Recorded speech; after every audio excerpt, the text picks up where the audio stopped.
A very good morning to all.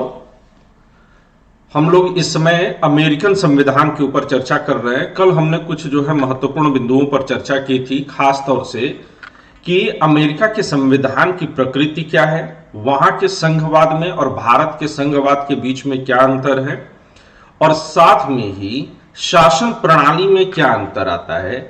एक बड़ा ही तुलनात्मक अध्ययन खास तौर से जो है राष्ट्रपति के संदर्भ में किया जाता है। तो आज हम लोग उस बिंदु को जो है टच करने वाले हैं, तो आज उस पर हमारी चर्चा होगी। मुझे उम्मीद है कि अगर देर सवेर आप ज्वाइन करते हैं तो आप बाद में जो है चैनल को देख करके कोर्स को पूरा कर लीजिएगा। दूसरी बात यह है कि कल एक अचानक से टॉपिक मेरे न्यूज़ देखते समय आया हुआ था, जब मैं CNN देख रहा था। तो उसमें ये बताया जा रहा था कि किस तरह से अमेरिका में 5G टेक्नोलॉजी की वजह से वहां पर उड़ानें रद्द करनी पड़ रही हैं। तो मुझे लगा कि यह करंट के लिहाज से एक जरूरी टॉपिक हो सकता है कि 5G या टेक्नोलॉजी का जो है हमारी दुनिया पर क्या असर पड़ रहा है। हालांकि इससे रिलेटेड एक क्वेश्चन जो है इस बार के निबंध में भी आया हुआ था। तो मैंने बहुत नहीं 7-8 मिनट का जो है वो वीडियो होगा जो मैंने तैयार किया है। तो एक छोटा सा वीडियो तैयार करके मैंने चैनल पर डाल दिया है। अगर आप जाएंगे चैनल पर IAS मार्गदर्शक आशीष सर करके अगर आप सर्च करते हैं तो वहां पर वो वीडियो आपको छोटा सा वीडियो मिल जाएगा, लेकिन उसमें जो है मैंने भारतीय पृष्ठभूमि के साथ इस खबर को जो है कनेक्ट करने की कोशिश की है। बहुत अधिक प्रवचन देने का बिल्कुल इरादा नहीं है, क्लास को बिल्कुल शुरू करेंगे।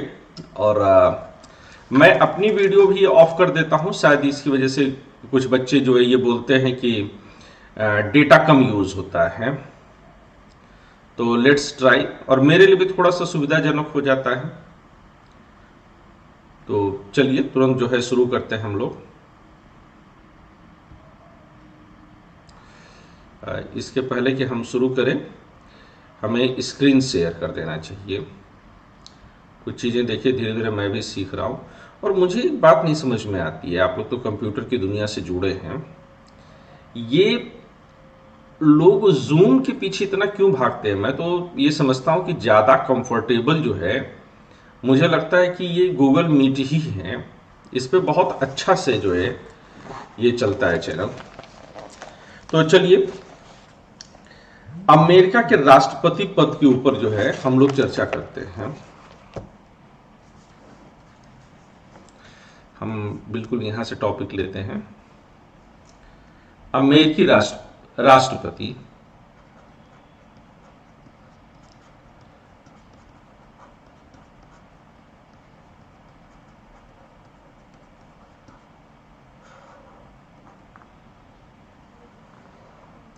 आइए अमेरिकी राष्ट्रपति के ऊपर चर्चा शुरू करते हैं। अमेरिकी राष्ट्रपति के बारे में पहली एक लाइन तो यहां पर आप बना लीजिएगा कि भारतीय राष्ट्रपति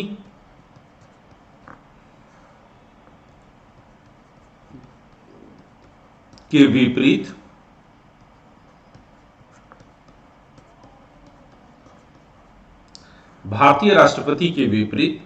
अमेरिकी जो राष्ट्रपति होता है वो क्या होता है, वह वास्तविक प्रधान होता है।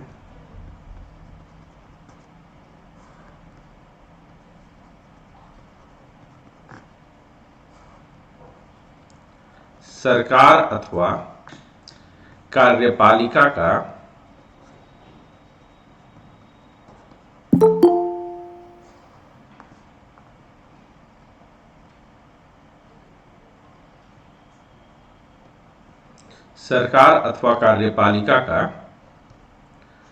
वास्तविक प्रधान होता है।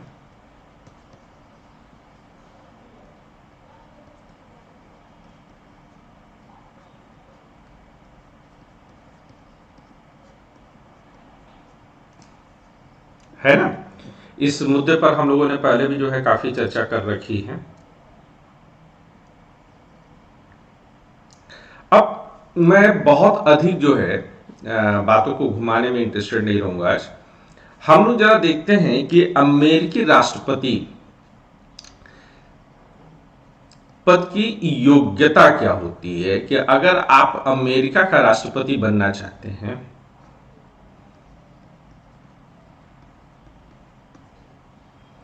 तो आपके पास क्या योग्यताएं होनी चाहिए? अमेरिकी राष्ट्रपति पद की योग्यता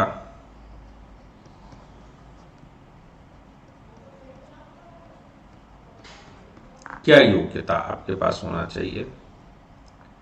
ठीक है, तो इसमें नंबर 1 पॉइंट हम लोग लिखेंगे कि इसमें आवश्यक है, लिखेगा जरा, अमेरिकी राष्ट्रपति पद के लिए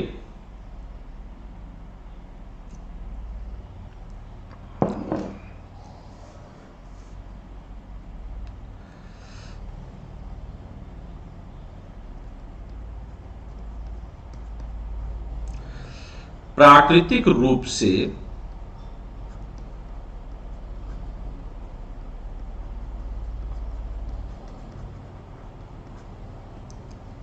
अमेरिका में जन्मे अमेरिकी नागरिक ही, अमेरिका में जन्मे अमेरिकी नागरिक ही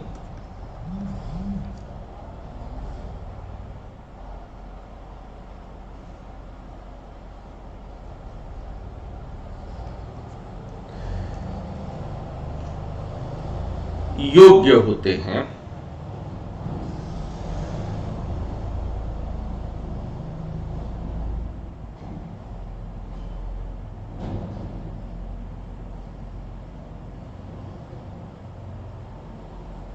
योग्य होते हैं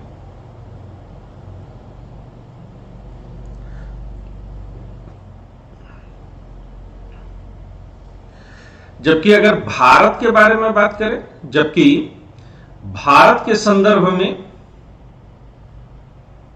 जबकि भारत के संदर्भ में भारत का नागरिक होना ही पर्याप्त है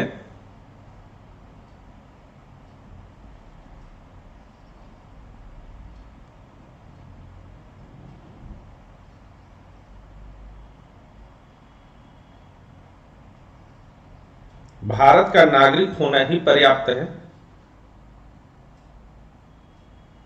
चाहे वह प्राकृतिक रूप से हो अथवा पंजीकृत तरीके से।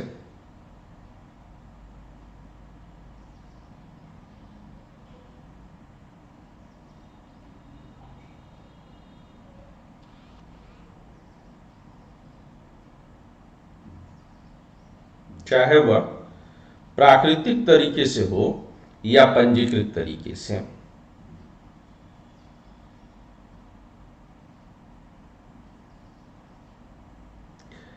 अर्थात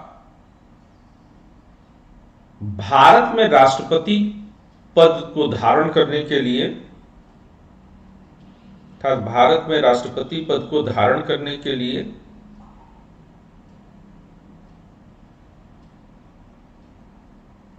भारत में राष्ट्रपति पद को धारण करने के लिए जन्म से भारत का नागरिक होना, जन्म से भारत का नागरिक होना अनिवार्य नहीं है।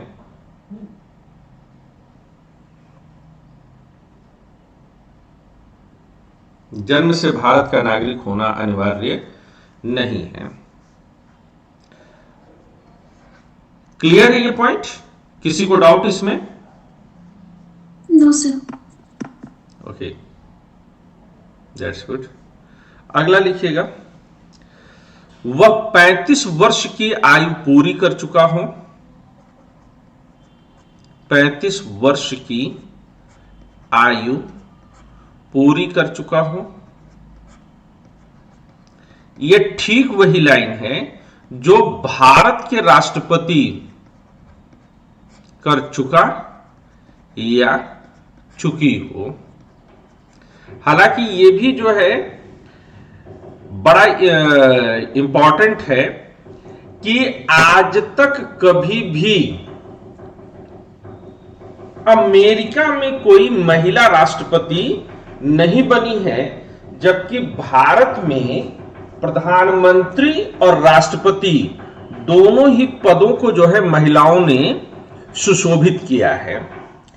आप लोगों को एक बात मैं और अगर आपके ध्यान में लाने की कोशिश करूं,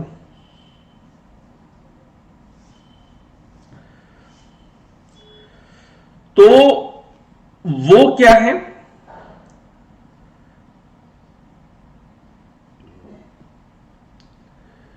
कि जुलाई 2022 तक भारतीय राष्ट्रपति पद के लिए चुनाव होना है, जुलाई 2022 में। और कहीं न कहीं राजनीतिक दलों में इसके प्रति एक उपेक्षा का भाव है, इस पर कोई चर्चा नहीं चल रही है। अचानक से उत्तर प्रदेश का इलेक्शन खत्म होने के बाद यह बम फटेगा और मुझे यह लगता है कि इस बार फिर, चूंकि 2024 में जब भारत में राष्ट्रपति पद का चुनाव होता है तो हमेशा सत्तारूढ़ दल यह कोशिश करता है, अगर उसके पास बड़ा बहुमत है, कि कोई कमजोर राष्ट्रपति बने, जिसकी वजह से और उसके दल के लिए प्रतिबद्ध रूप से व्यक्ति ही राष्ट्रपति बने, जिससे कि आगामी चुनाव में अगर कहीं कोई आवश्यकता पड़ जाती है, गठबंधन वगैरह की सरकार या पूर्ण बहुमत नहीं आती है, तो वो उसके हिसाब से जो है फिर प्रधानमंत्री पद का न्योता दे। और इसके साथ ही वह यह भी कोशिश करता है कि जो बहुमत प्राप्त दल होता है कि सरकार के साथ राष्ट्रपति पद का कोई मतभेद ना हो। हालांकि 70 सालों के इतिहास में भारत में राष्ट्रपति पद ने कोई बड़ी दिक्कतें आज तक खड़ी नहीं की हैं, इक्का दुक्का जगहों को छोड़ करके। तो ये बड़ा महत्वपूर्ण होगा। और जब भारत के राष्ट्रपति पद के लिए चुनाव होता है तो उस समय अमेरिकी राष्ट्रपति का पद और उसका चुनाव विशेष तौर पर महत्वपूर्ण हो जाता है। तो आप लोगों के लिए दोनों ही चीजें देखनी होंगी, दोनों पर ही आप लोग नजर बना करके रखिएगा। ठीक बात है ना। अब ये 35 वर्ष का हो चुका हो और साथ में ही तथा कम से कम 14 वर्षों से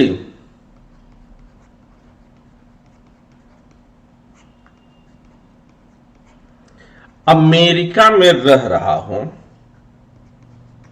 14 वर्षों से अमेरिका में रह रहा हूं, तो ये काफी इंपॉर्टेंट है। भारत में ऐसी कोई शर्त नहीं रखी गई है, यानी कि अगर आप 2022 में अमेरिका में राष्ट्रपति के पद के लिए चुनाव लड़ना चाहते हैं तो यह बहुत महत्वपूर्ण होगा कि कम से कम आप 2008 से निरंतर अमेरिका में ही निवास कर रहे हों। ऐसा नहीं कि आप किसी अन्य देश में निवास कर रहे हों, भले ही आप अमेरिकी नागरिक हों और आप आकर के जो है चुनाव लड़ लीजिए, ये नहीं है। वैसे भी अमेरिका में जो राष्ट्रपति पद का चुनाव होता है वह ऐसा होता है कि जैसे कि एक बार अमेरिकी राष्ट्रपति का कोई चुनाव हुआ तो अगले राष्ट्रपति के चुनाव की प्रक्रिया ठीक वहीं से शुरू हो जाती है। वो थोड़ा सा जो है टिपिकल होता है इस मामले में, तो नजर बना करके रखिएगा हर एक बात पर। और पीछे जो कुछ भी हुआ है अमेरिकी राष्ट्रपति का जो चुनाव हुआ है ट्रंप और बाइडेन का, उसमें काफी गहमा गहमी हुई है, इसलिए एक एक पॉइंट को नोट करते रहिएगा। ठीक है, अब आइए ज्यादा कठिन विषय को लेते हैं, राष्ट्रपति का निर्वाचन।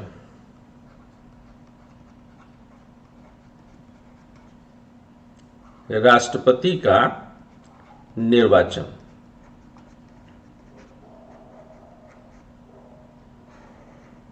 मैं कोशिश करूंगा कि एक एक पॉइंट को जो है आपको क्लियर कराता चलूं। अगर कहीं पर भी दिक्कत हो जाएगी तो आप मुझे बताइएगा।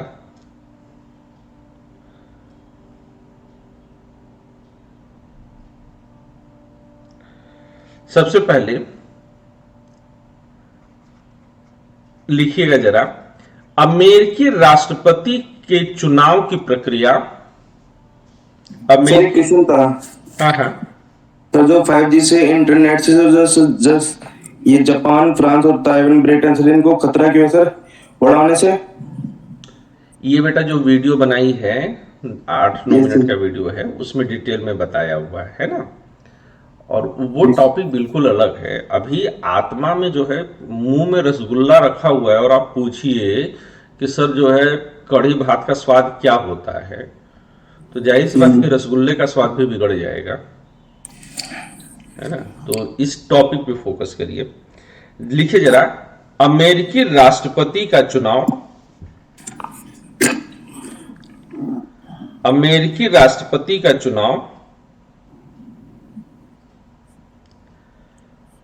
एक विशेष रूप से चुने गए, एक विशेष रूप से चुने गए निर्वाचक मंडल के जरिए होता है। निर्वाचक मंडल के जरिए होता है।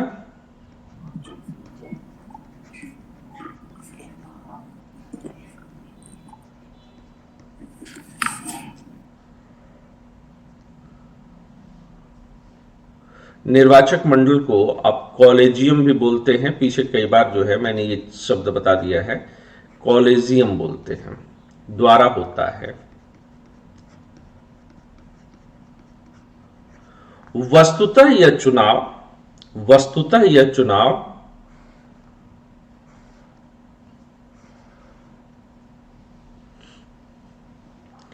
ना तो पूरी तरह से प्रत्यक्ष निर्वाचन कहा जा सकता है। वस्तुतः यह चुनाव ना तो पूरी तरह से प्रत्यक्ष निर्वाचन कहा जा सकता है और ना ही इसे पूरी तरह से अप्रत्यक्ष निर्वाचन कहा जा सकता है।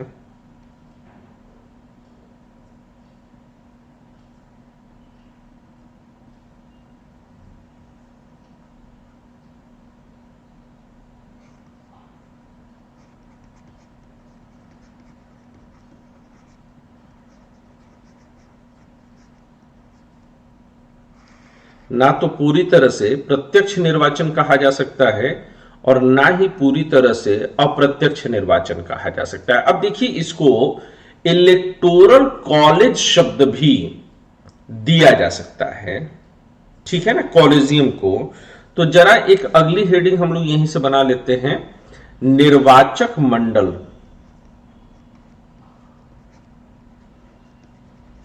निर्वाचक मंडल। आज सुबह सुबह हैंडराइटिंग थोड़ी सही लग रही है, इसको लिख लीजिए,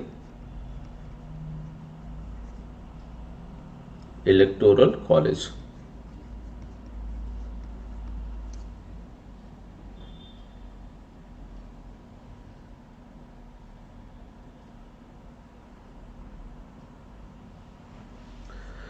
इसमें जरा लिखिएगा,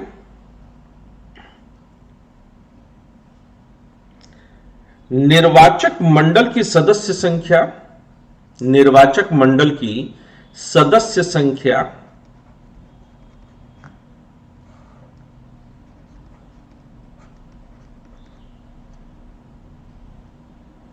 कितनी होती है?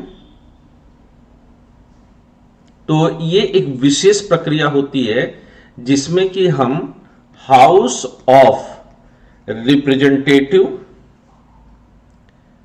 की कुल सदस्य संख्या लेते हैं, कि कुल सदस्य संख्या लेते हैं, प्लस सीनेट के सदस्य लेते हैं,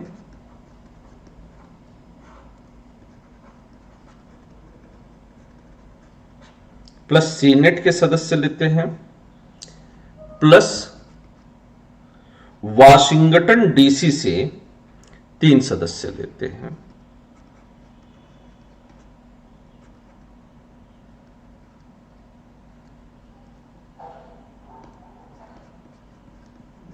वाशिंगटन डीसी के 3 सदस्य लेते हैं।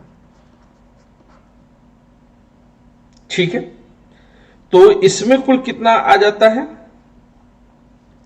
तो ये अगर हम देखें तो ये निम्न सदन है, ये उच्च सदन है, और 3 सदस्य अलग से लिए जाते हैं। सर थोड़ा डीसी का मतलब बताना। ये वहां की कैपिटल है बेटा, वाशिंगटन डीसी नाम है। जी सर। ठीक है, तो टोटल सदस्य संख्या कितनी हो जाती है?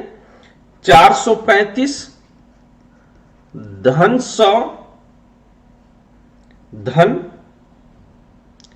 3, ये कुल सदस्य संख्या कितनी हो गई? 538। तो ये 538 सदस्य जो है पार्टिसिपेट करते हैं। अब ये जब 538 सदस्य करते हैं तो जीतने के लिए कितना चाहिए? तो कोटा निर्धारित होता है। भारतीय राष्ट्रपति का चुनाव पढ़ाते समय मैंने आप लोगों को कोटा प्रणाली समझाई है, तो वहां पर आप लोग क्या लिखेंगे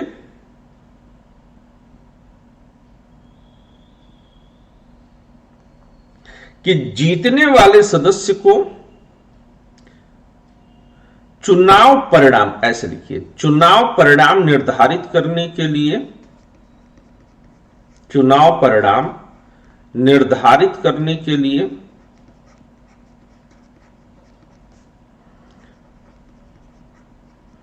कोटा प्रणाली अपनाई जाती है। कोटा प्रणाली अपनाई जाती है। कोटा प्रणाली में कोटा कितना होता है, कोई बताएगा आप में से? Quota is equal to, Aparna?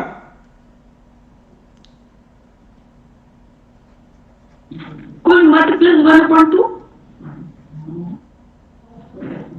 कुल वैध मत, ठीक है ना? वैध मत प्लस 1/,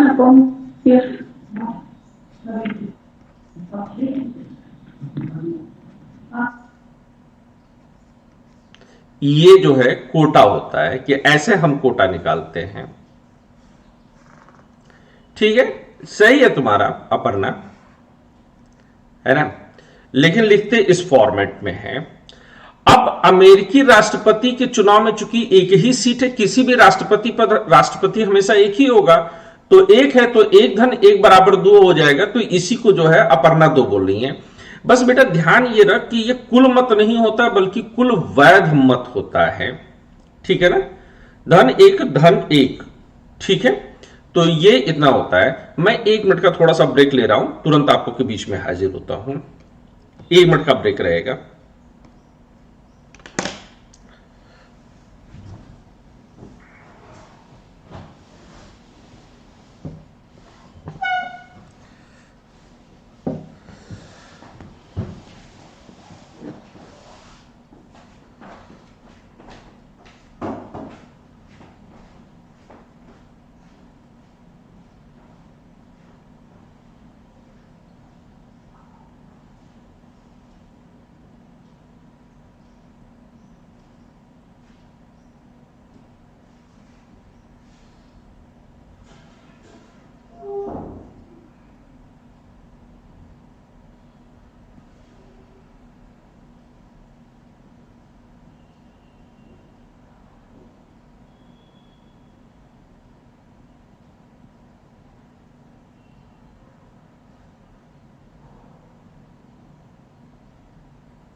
क्या ये 1 मिनट से ज्यादा का ब्रेक हो गया था? हाँ, लंबा ब्रेक हो गया है ना। चलिए, तो हम लोग जहां पर कोटा सिस्टम पर लिख रहे थे वहीं से बात आगे बढ़ाते हैं। तो कुल वैध मत बटा कुल सीट धन एक करके निकालते हैं। तो अगर इस आधार पर हम निकालें तो अमेरिका के राष्ट्रपति के चुनाव में जीतने के लिए कितना मत आवश्यक होगा ये भी अब हम पता कर सकते हैं। ठीक है, इसको जो है हम ये भी कह सकते हैं कि यहां पर अगर कहें तो 50% धन एक चाहिए, क्योंकि अगर कुल वैध मत बटा कुल सीट धन एक यानी कि इसको अगर हम 2 ले लेते हैं तो जाहिर सी बात है कि 50% हो जाएगा धन एक, यानी कि 50% से एक ज्यादा होगा। तो अगर इसको हम ले लेते हैं तो फिर यहां पर कितना हो जाएगा? हमने टोटल जो है वैध मत कितने देखे हैं कि जो है अगर सारे वैध मत पड़ गए तो 538 होगा बटा 2 धन एक होगा, और इस हिसाब से अगर हम निकालेंगे तो हमारा जवाब होगा 270 आएगा। ठीक है ना। तो ये क्योंकि ये 169 हो जाएगा, नहीं 269 हो जाएगा, 269 धन एक बराबर 270 हो जाएगा। तो इस तरह से जो है 270 वोट पाना जरूरी होता है। अब इसको जो है ये तो हो गया कि जो संसद वाले जो है लोग वोट देंगे, इसमें से 270 सिक्योर करना जरूरी है। नहीं होगा तो फिर जो है इसमें हम कौन सा तरीका अपनाते हैं? एकल संक्रमणीय मतदान प्रणाली, जो भारतीय राष्ट्रपति के संदर्भ में पढ़ाया गया है। तो निकिता के लिए थोड़ी सी दिक्कत जरूर हो रही होगी, पर निकिता तुम जब राष्ट्रपति का चुनाव जब पॉलिटी पढ़ोगी पूरी शुरू से तो तुम्हें ये पॉइंट्स ज्यादा क्लियर हो जाएंगे। आगे जरा लिखिएगा नोट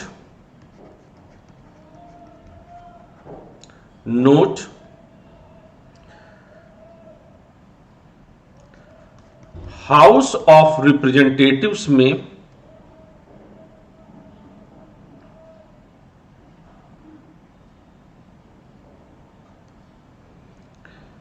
किस राज्य से कितने सदस्य आएंगे यह तय नहीं है, यह तय नहीं है।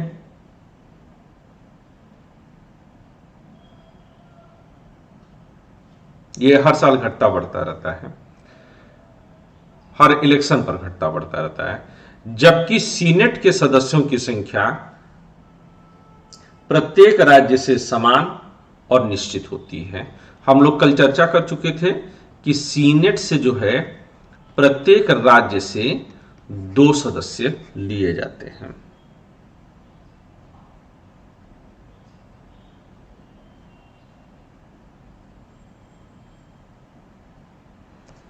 अब यहीं पर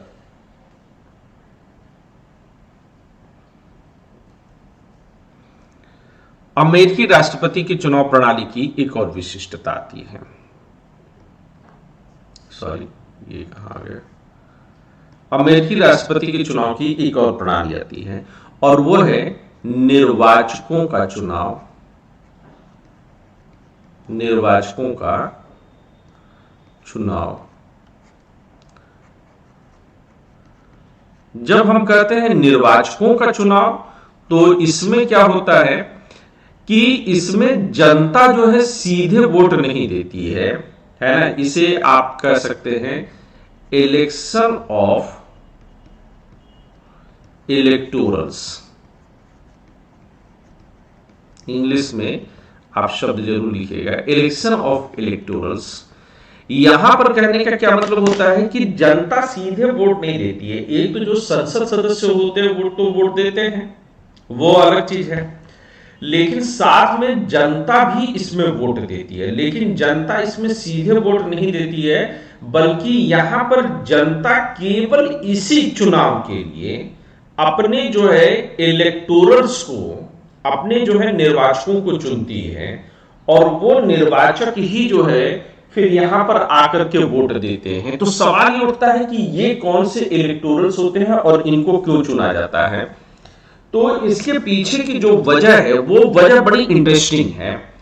हुआ क्या कि अमेरिका का संविधान 200 सालों से ज्यादा पुराना है, यानी कि करीबन 200 सालों से उनके यहाँ राष्ट्रपति चुने जा रहे हैं। अब 200 सालों से अगर उनके यहाँ 200 से भी अधिक सालों से राष्ट्रपति चुने जा रहे हैं, अमेरिका क्षेत्रफल के लिहाज से बहुत बड़ा देश है।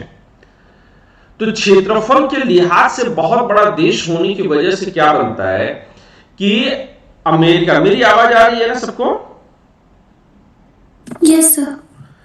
अमेरिका जो है जब इतना बड़ा देश बन जाता है तो दिक्कत क्या हुई कि इस चुनाव में जो अमेरिका करा रहा है,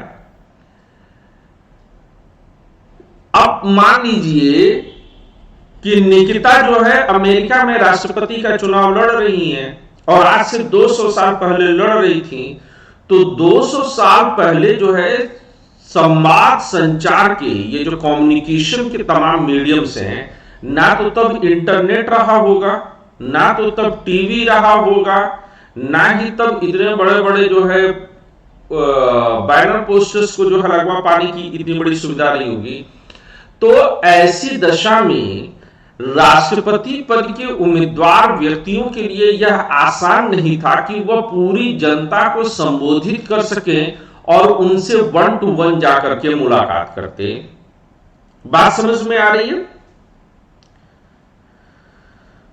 तो उनके लिए यह संभव नहीं था कि सबसे जाकर के मिले। तो इसके लिए उन्होंने क्या किया कि विशेष रूप से मतदाताओं को चुना। इसके लिए उन्होंने विशेष रूप से मतदाताओं को चुना, जनता ने, और ये कहा कि हम इन पे ट्रस्ट करते हैं। अब इसमें क्या होगा कि हर राज्य, अगर आप अमेरिका को उठाइए तो मान लीजिए कि अमेरिका जो है ऐसे बना हुआ कुछ ऐसे है अमेरिका। अब अमेरिका में कई सारे राज्य हैं,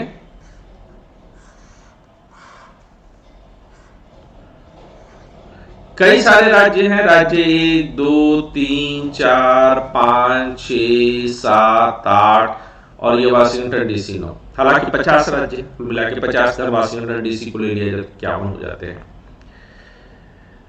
तो अब अमेरिका में क्या हो जाता है कि ऐसे जो है स्टेट डिफरेंस के लिए जरूरी होता है कि हर राज्य जो है वह अपने यहां निर्वाचकों का चुनाव करावे। जनसंख्या के अनुपात में प्रत्येक राज्य निर्वाचक का चुनाव कराएगी। हर राज्य जो है कुछ कुछ कराएगी। ये X नंबर में कराएंगे, ये X1 कराएंगे, ये X2 कराएंगे, ये X3 कराएंगे, इस तरह से सभी कराएंगे। तो प्रत्येक राज्य की जिम्मेदारी होती है कि वह अपने यहां से निर्वाचकों को चुने और राष्ट्रपति सीधे सीधे इनसे मिलेंगे, अमेरिका के लिए अपनी योजनाएं बताएंगे, जो दिक्कतें हैं उन दिक्कतों को वह दूर करने के लिए क्या सोचते हैं वह प्रणाली समझाएंगे। तो यहां पर क्या हो रहा है कि निर्वाचकों का चुनाव जो है हर राज्य अलग अलग कराएगा। क्या ये समझ में आया कि अमेरिका में जनता सीधे वोट ना दे करके क्यों अमेरिका की जनता जो है वह निर्वाचकों को चुनती है और वो निर्वाचक आगे जाकर के, और ये जैसे ही राष्ट्रपति का चुनाव समाप्त होगा ये निर्वाचकों की विशेष स्थिति समाप्त हो जाती है, यह आगे कैरी नहीं करेगी। क्लियर है ये बात? इसमें किसी को कोई डाउट?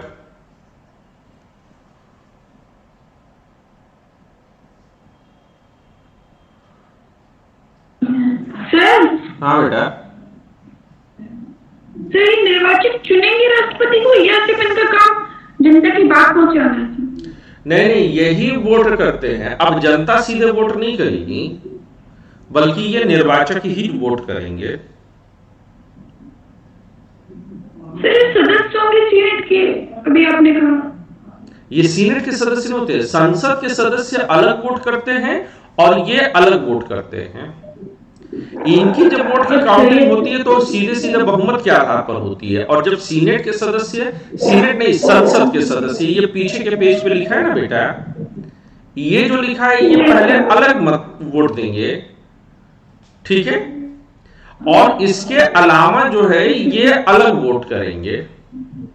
इसीलिए यह प्रत्यक्ष और अप्रत्यक्ष के बीच की खाई होती है। हालांकि जैसे मेरी आदत है ना कि हर बार मैं अपनी सलाह जरूर दे देता हूं, हालांकि अमेरिका वाले मेरी सलाह मानते नहीं हैं, इसीलिए सब आईएएस नहीं बन पाते अमेरिका वाले।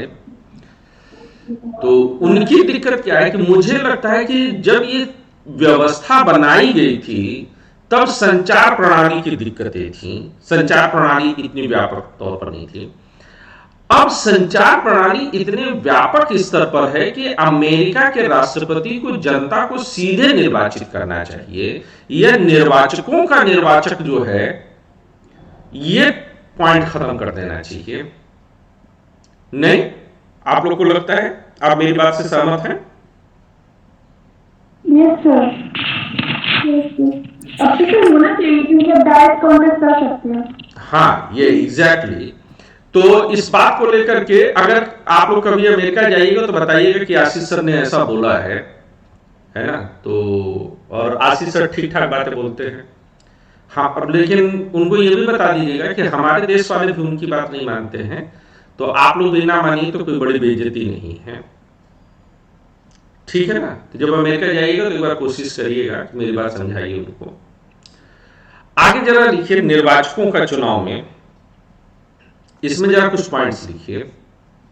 पहला पॉइंट लिखिए, सर्वप्रथम मतदाता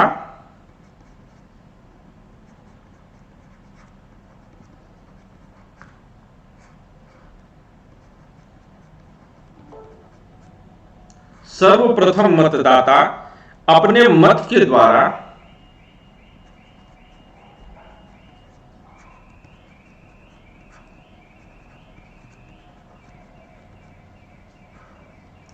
अपने मत के द्वारा निर्वाचक मंडल के सदस्यों को चुनता है।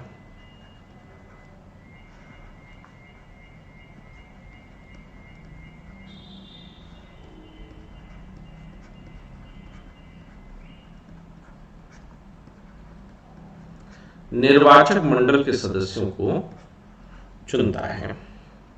दूसरा पॉइंट, चुनाव, दूसरा पॉइंट लिखिएगा, चुनाव सूची प्रणाली के आधार पर होता है। चुनाव सूची प्रणाली के आधार पर होता है।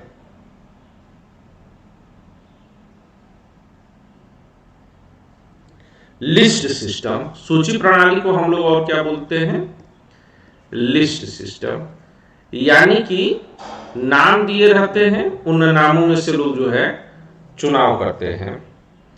तीसरा, प्रत्येक राज्य की यह जिम्मेदारी होती है, प्रत्येक राज्य की यह जिम्मेदारी होती है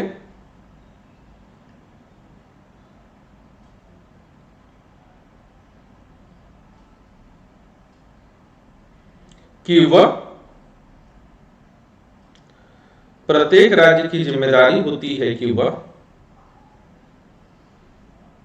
इन चुनावों का संचालन करे,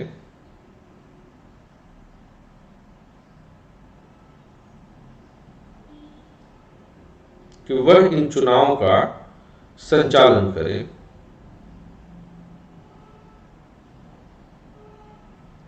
अगला पॉइंट, बहुमत प्राप्त करने वाली पार्टी, बहुमत प्राप्त करने वाली पार्टी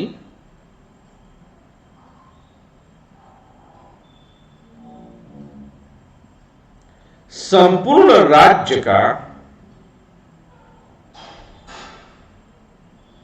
बहुमत प्राप्त करने वाली पार्टी संपूर्ण राज्य का प्रतिनिधित्व करती है।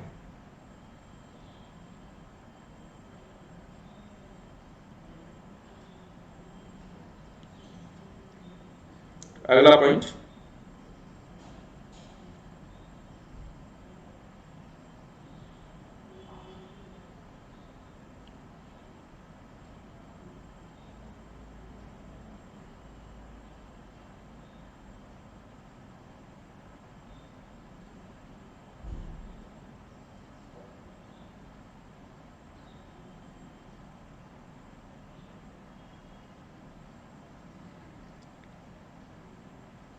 अगला पॉइंट लिखिएगा,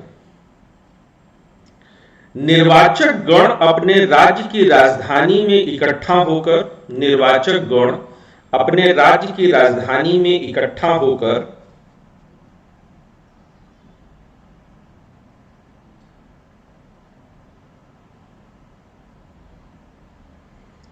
राष्ट्रपति पद के उम्मीदवार के लिए, राष्ट्रपति पद के उम्मीदवार के लिए वोट करते हैं।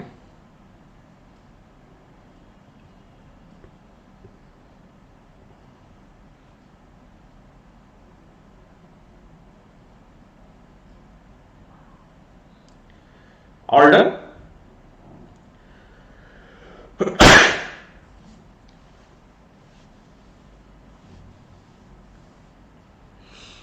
अगला पॉइंट लिखिए, अगली हेडिंग बनाएंगे। अब देखिए ये होता कैसे चुनाव। इस चुनाव में ये बहुत आसान प्रक्रिया नहीं है। अमेरिकी राष्ट्रपति का चुनाव, मैं इसको एक चार्ट के जरिए समझाता हूं।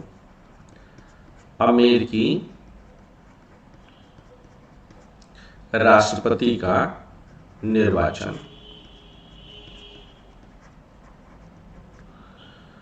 अमेरिकी राष्ट्रपति के निर्वाचन के लिए सबसे पहले अमेरिका में जो है ये समझिएगा कि द्विदलीय व्यवस्था है। कैसी व्यवस्था है? द्विदलीय व्यवस्था है।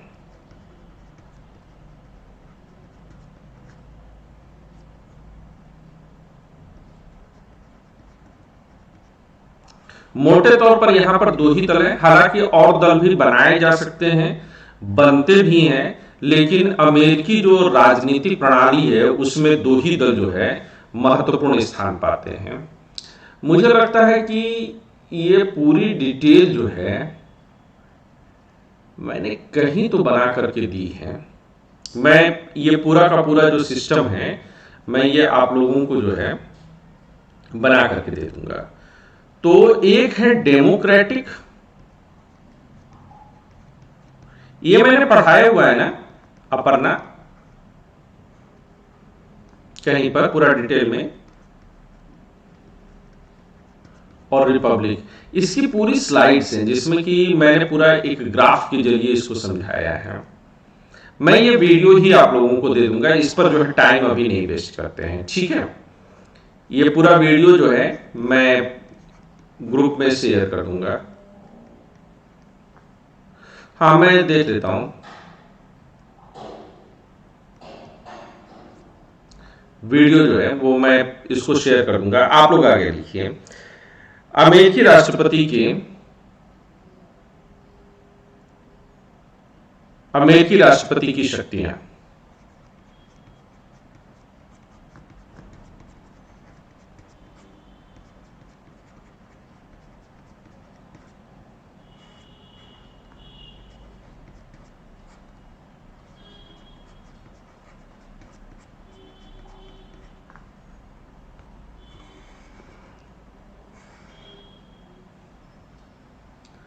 अब अगर अमेरिकी राष्ट्रपति की शक्तियों को देखें तो सबसे पहले जैसे कि भारत में देखे हैं कार्यपालिका शक्तियां,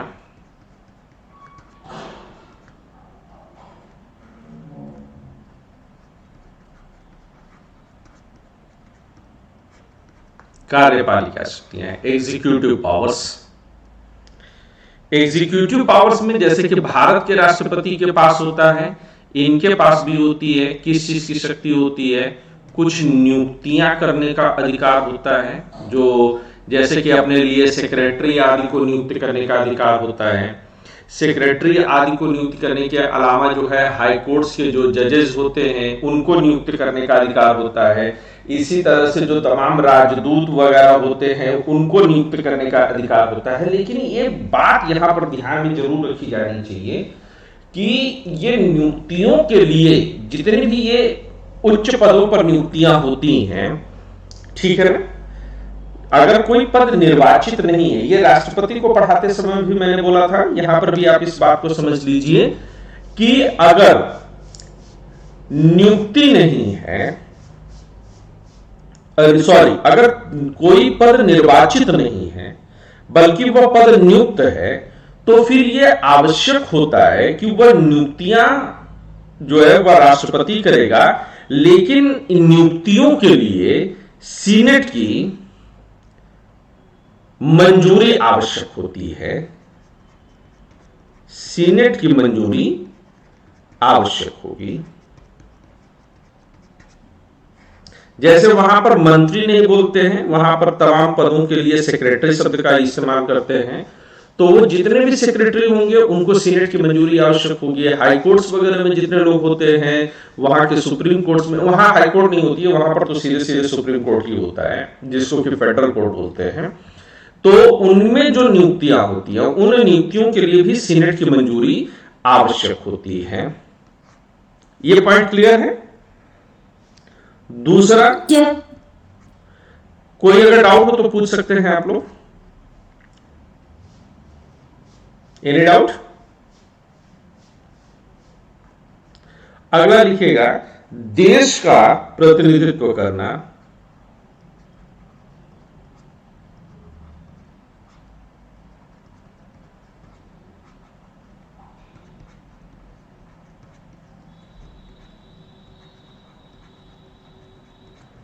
देश का प्रतिनिधित्व करना। सी, बजट की प्रस्तुति।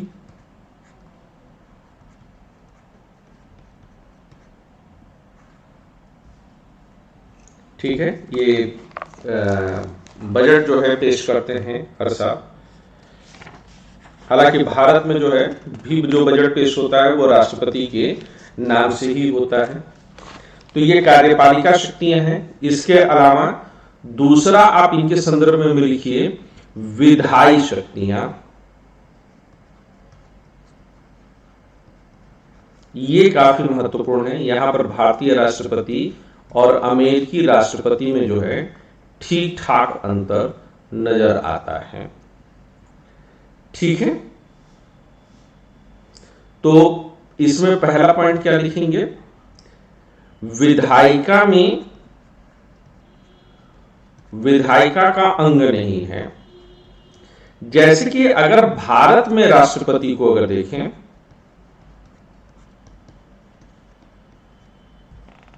तो भारत के संदर्भ में क्या है? भारत के संदर्भ में राष्ट्रपति, यहीं पर पॉइंट डाल दीजिए, जबकि भारतीय राष्ट्रपति संसद का अंग होता है। जबकि भारतीय राष्ट्रपति संसद का अंग होता है।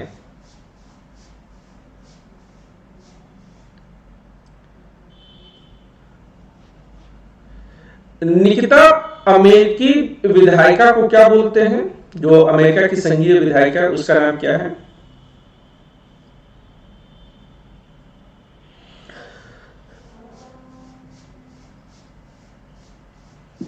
Congress. Yes, Congress. That's good. ये पॉइंट हो गया। अब आइए पॉइंट नंबर 2।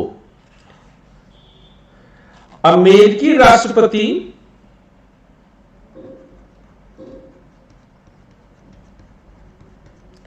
अपने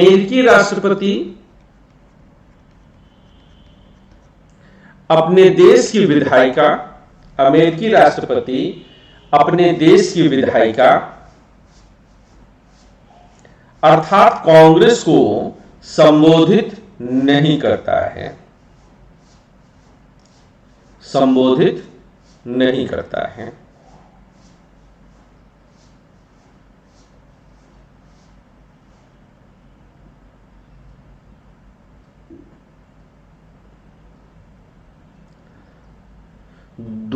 जबकि भारतीय राष्ट्रपति संसद के संयुक्त सत्र को संबोधित करता है। जबकि भारतीय राष्ट्रपति कांग्रेस के भारतीय राष्ट्रपति संसद के, कांग्रेस नहीं, यहां पर संसद के संयुक्त सत्र को संबोधित करता है।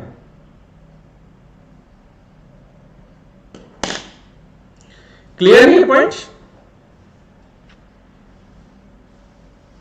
सर एक क्वेश्चन है। हाँ बोलना। जैसे कि इंडिया में होता है भाजपा कांग्रेस, वैसे क्या अमेरिका में भी होता है? हाँ अभी वो बता तो रहा था, एक्चुअली में इसका एक वीडियो बनाया है, वो मैं तुम्हें दूंगा। अमेरिका में बेटा जैसे भारत में क्या है कि कई सारे दल हैं, है ना, मार दलदल है पूरा यहाँ पर। भारत में जिस तरह से बहुदलीय प्रणाली है, इसको भारतीय प्रणाली को बहुदलीय प्रणाली बोलते हैं, यानी एक से ज्यादा दलों की उपस्थिति। अमेरिका की प्रणाली को हम द्विदलीय प्रणाली बोलते हैं, जिसमें से कि एक दल को डेमोक्रेटिक बोलते हैं और दूसरे को हम रिपब्लिक बोलते हैं। ठीक बात है। तो वहां पर दो ही दल प्रमुख हैं, और दल संभव हैं, होते भी हैं, लेकिन वो उनका कोई मतलब नहीं है, वो सिर्फ घर में बैठ करके अपना एक तरह से मनोरंजन करते हैं कि हाँ हम भी एक राजनीतिक दल हैं। ठीक है सर। ये दूसरा पॉइंट लिख लिया। यस। तीसरा, राष्ट्रपति कांग्रेस को भंग नहीं कर सकता है। राष्ट्रपति कांग्रेस को भंग नहीं कर सकता है।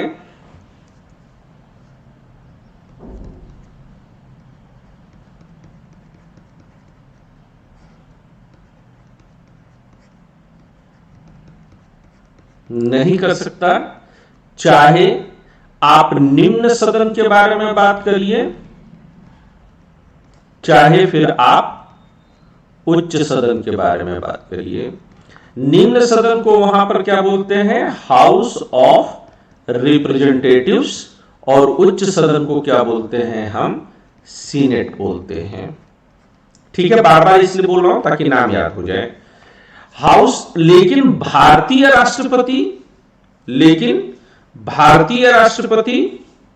आगे बढ़ा दीजिएगा, तुलनात्मक अध्ययन हम लोग कर रहे हैं। लेकिन भारतीय राष्ट्रपति संसद के निम्न सदन अथवा लोकसभा को भंग कर सकता है।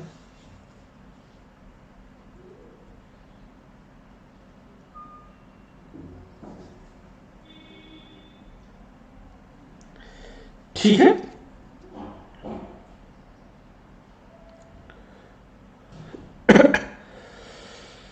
अगला पॉइंट, राष्ट्रपति अपना संदेश। अगला पॉइंट, राष्ट्रपति अपना संदेश कांग्रेस को भेज सकता है।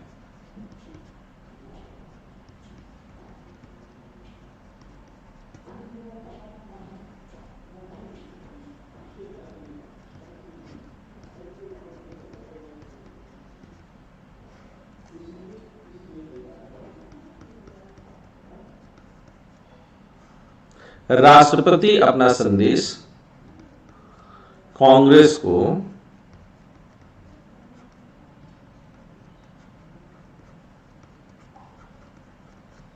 भेज सकता है।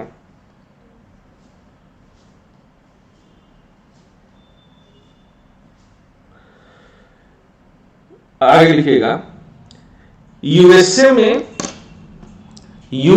में संदेश भेजने की प्रथा मौजूद है। यूएसए में संदेश भेजने की प्रथा मौजूद है, क्योंकि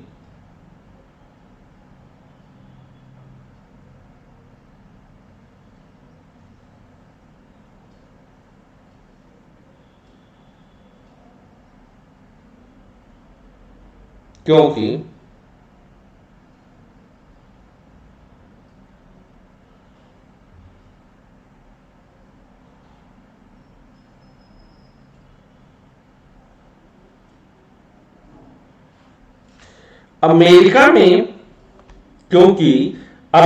में शक्तियों का पृथक्करण है। क्योंकि अमेरिका में शक्तियों का पृथक्करण है,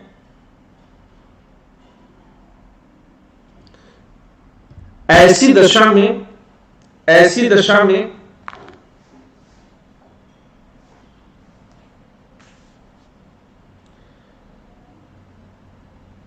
विधायिका के कार्यों में ऐसी दशा में विधायिका के कार्यों में राष्ट्रपति को अपनी सहभागिता दर्ज कराने का, ऐसी दशा में राष्ट्रपति को विधायिका में अपनी सहमति दर्ज कराने का एकमात्र यही रास्ता है, एकमात्र यही रास्ता है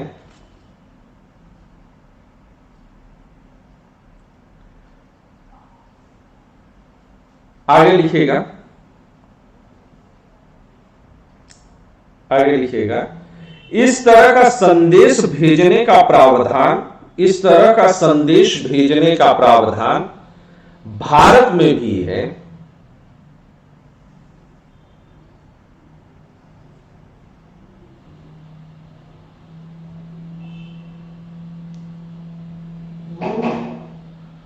आप लोग को एक मिनट फिर से वेट करना होगा, सुबह का टाइम है तो थोड़े डिस्टर्बेंस ज्यादा हो जाते हैं।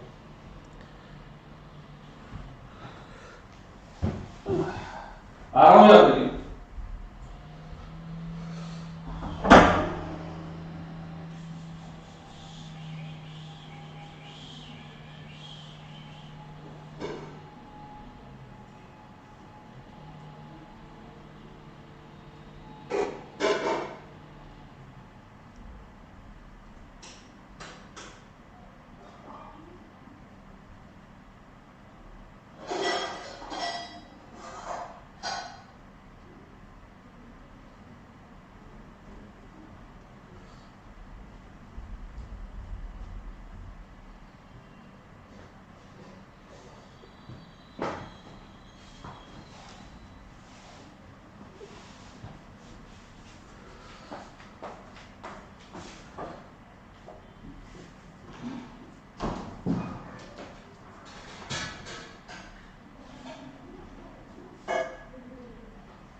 ये एक्चुअली में एक कोचिंग के लिए मैं क्लासेस ले रहा था, तो उसकी वजह से कुछ दिनों के लिए वो ब्रेक हो गया, तो 2 बजे की क्लास का शेड्यूल है वो, तो 11 बजे का टाइम हम लोग का बड़ा सही था कि तब तक सब जो है आकर के चले जाते हैं, मेड वगैरह सब। अभी वो दिक्कत आ गई है, तो मुझे ये लगता है कि कल मैं क्लास नहीं लूंगा, परसों 11 बजे मैं क्लास लूंगा, और इसके बाद ये क्लासेस कुछ दिनों के लिए मैं ब्रेक ही कर दूं, तो वो ज्यादा सही रहेगा। वो मैक्सिमम जो है नेक्स्ट वीक में 4-5 दिन और रहेगा। तो मैं ये क्लासेस जो अमेरिका का जो पार्ट ले रहा हूँ वो मैं सैटरडे और संडे 2 दिन ले लूंगा 11 बजे। तो उससे क्या हो जाएगा कि फिर हमें जो है एक मौका मिल जाएगा, और उधर 5 दिन हम जो है इस क्लास को ब्रेक कर देंगे। तो शाम वो जो दोपहर की क्लास है वो मैं खत्म कर लूंगा, तो 11 बजे का स्लॉट हमारा फिर से खाली हो जाएगा। तो उसके बाद जो है नॉन स्टॉप क्लासेस मैं लेता रहूंगा। जो PSIR की क्लास में ले रहा हूँ शाम को, वो रेगुलर लूंगा। पहले वनडे के जो है इंटरवल पे लेता था, लेकिन अब रेगुलर उसको लेता चला जाऊंगा। तो आप लोग जो है उसी हिसाब से शेड्यूल बना लीजिएगा, मैं पूरा शेड्यूलिंग आपको दे दूंगा, ठीक है। वरना ये बार बार बीच में ब्रेक करना थोड़ा सा अटपटा लगता है, जो बच्चे बाद में रिकॉर्डिंग देखेंगे वो इरिटेट होंगे।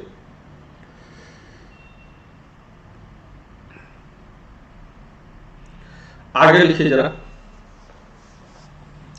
क्या हम पॉइंट लिख रहे थे, जरा कोई बताएगा मेरे को।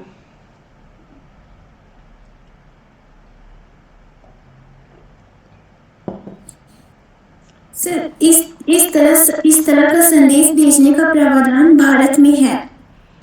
Last line. लेकिन इस प्रावधान के पीछे का तर्क स्पष्ट नहीं है,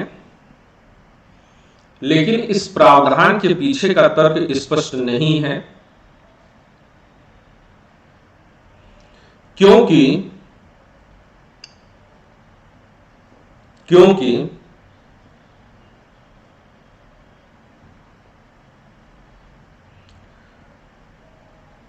भारतीय राष्ट्रपति के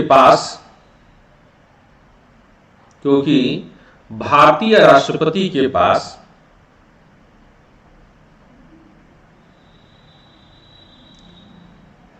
स्वविवेकाधीन शक्तियां बहुत कम हैं,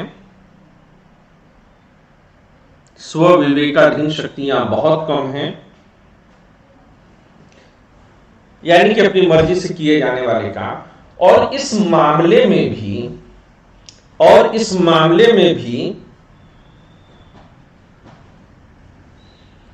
वह प्रधानमंत्री की सलाह पर कार्य करने के लिए बाध्य होता है।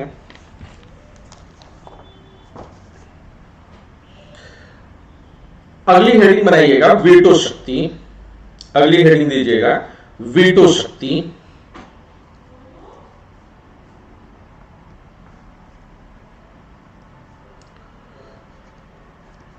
और मैं आज की क्लास को यहीं पर रोक रहा हूं, क्योंकि इसके बाद जो है इसको एक्सप्लेन करने में थोड़ा टाइम ज्यादा चाहिए होगा और डिस्टर्बेंस लगातार बनी रहेंगी। तो अब हम लोग सैटरडे को 11 बजे मुलाकात करेंगे, ठीक है। और आज शाम को 8 बजे, 8:15 बजे जो हम लोग पॉलिटी का कोर्स PSIR का कोर्स करते हैं, वो PSIR का कोर्स कंटिन्यू रहेगा। और वो PSIR का कोर्स जो है मैं मानता हूं कि निबंध के लिए भी जरूरी है। एक और है जो अपर्णा तुमको बताना था, कि कल रात को मैंने एक वीडियो बनाया था छोटा सा, और वो वीडियो था कि 5G टेक्नोलॉजी की वजह से क्या दिक्कत आ रही है एविएशन सेक्टर को। 5G technology versus aviation sector, खास तौर से यह अमेरिका में आई है। तो ये वीडियो देख लेना, बहुत छोटा सा वीडियो है। और मैं जब सैटरडे को क्लास लूं तो मुझे ये वीटो शक्ति के बारे में आप बता दीजिएगा कि यहां से शुरू करना है, ठीक है बच्चों। चलिए, ओके, बाय बाय। हाँ बोल बेटा। बोल। एक डाउट करना। हाँ बोलो ना। सर जो वो लोग कार्य सक्रिय पड़ा, तो उसमें हमने कहा कि नियुक्तियों में सीनेट की मंजूरी आवश्यक है। हाँ हाँ। तो सर उसमें से हाउस ऑफ रिप्रेजेंटेटिव को क्यों नहीं मिला मौका, मतलब कुछ विशेष कारण है सर उनको देने का? एक्चुअली में वहां का जो राष्ट्रपति है वो सीधे जनता द्वारा निर्वाचित है। Yes sir. तो जनता द्वारा निर्वाचित है, और हाउस ऑफ रिप्रेजेंटेटिव भी जनता द्वारा निर्वाचित होता है। Yes sir. तो वहां पर काम दोहरा हो जाएगा। और दूसरे वहां पर विधायिका और कार्यपालिका को अलग रखने की बात कही गई है, तो लोकप्रियता का कोई टकराव ना आए। नंबर 1। नंबर 2 चीज है कि सीनेट की मंजूरी इसलिए जरूरी होती है क्योंकि वहां पर सीनेट का मतलब होता है राज्य, राज्यों का प्रतिनिधित्व है। तो अमेरिका का राष्ट्रपति संघीय रूप से जिस काम को करता है उसे राज्यों की मंजूरी भी दे दी जाती है। तो इसका मतलब ये हुआ कि पूरा का पूरा फेडरल स्ट्रक्चर की मंजूरी हो गई। Okay. Done? Yes. Okay. Yes.